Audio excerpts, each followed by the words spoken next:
Okay, so for the second video, we're going to be using a slightly different data set, which looks at the different disaster types group across the continents.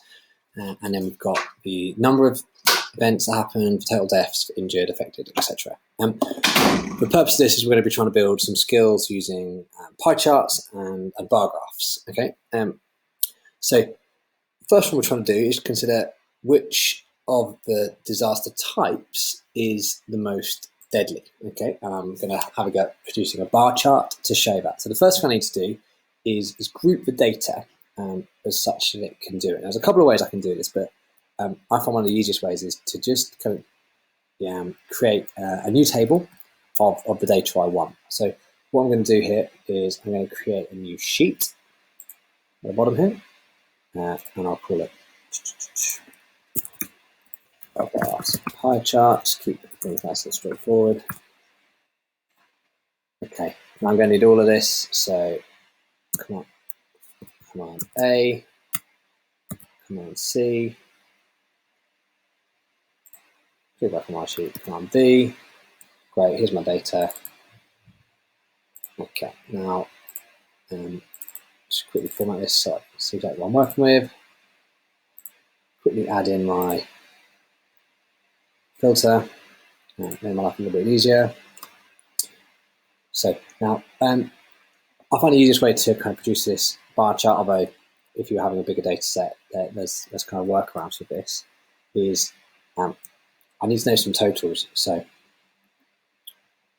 first of all, I want to know, if I'm going to think about which disaster has been the most deadly, the total number of deaths from volcanoes, total number of deaths from storms, total number from floods, quakes, and there are hazards. So we've got the group effect using the sum for function. So if do this equals sum. How many people died from volcanoes? I can select all of those. Oh, but look what I'm missing. I haven't told it what to do. So type in sum. Great. Enter. And got my total. There is another way to do this. So I could. Well, it's a bit harder here because it'll be all over the place. But because I've done this, I can do it. Right.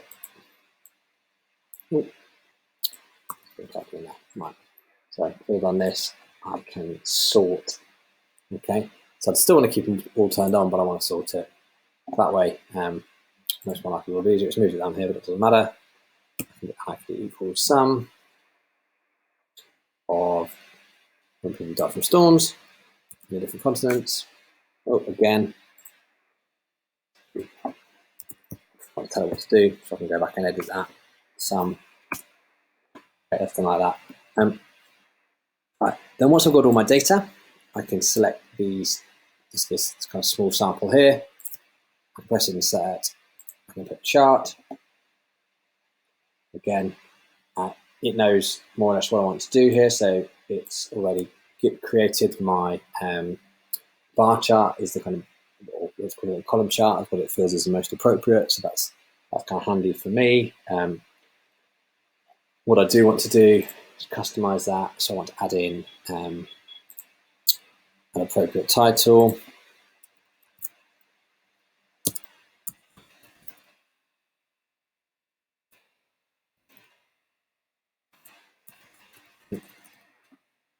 That's global Fs.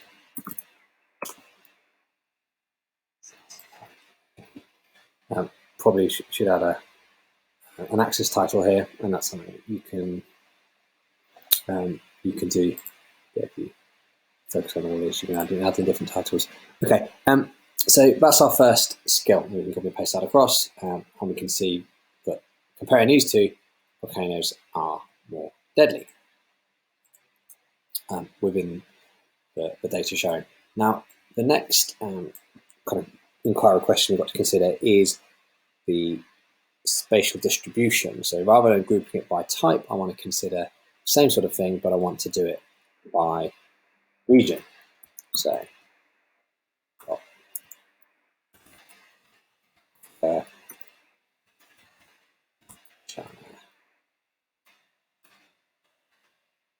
Asia, Europe. Right. So it's the same thing.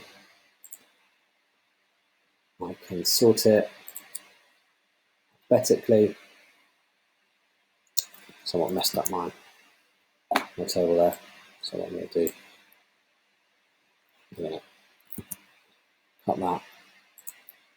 I'm going to let it sort.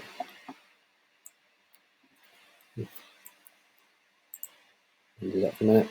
Thought I'd cut it. Cut them. Paste down here.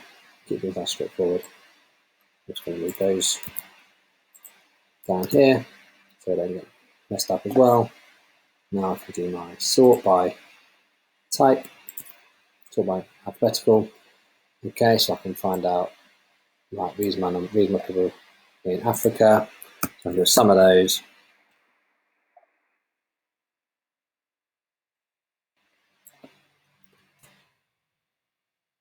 So now once I've got my second data set, this time I want to do a pie chart. So I can do the same sort of thing, insert, chart.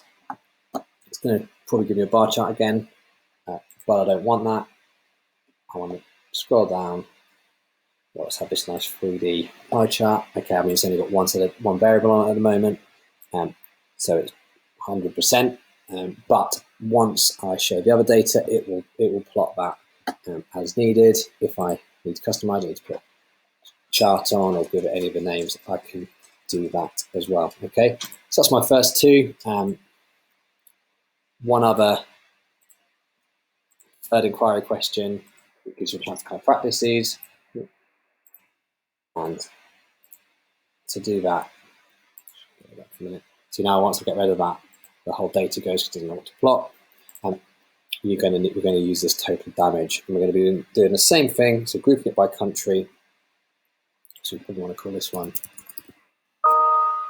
death toll. I'll just move these up. I can put here cost, and then I can do same graph, but this time I can consider the cost. So these African ones, good tip here. And once I've highlighted these cells, it's also showing me the columns here, so I can check that I haven't accidentally got the wrong one. If I have, when I hold down command, I can click on that cell and either add it or remove it. Okay, so that's your second set of skills, pie charts and bar charts. Good luck.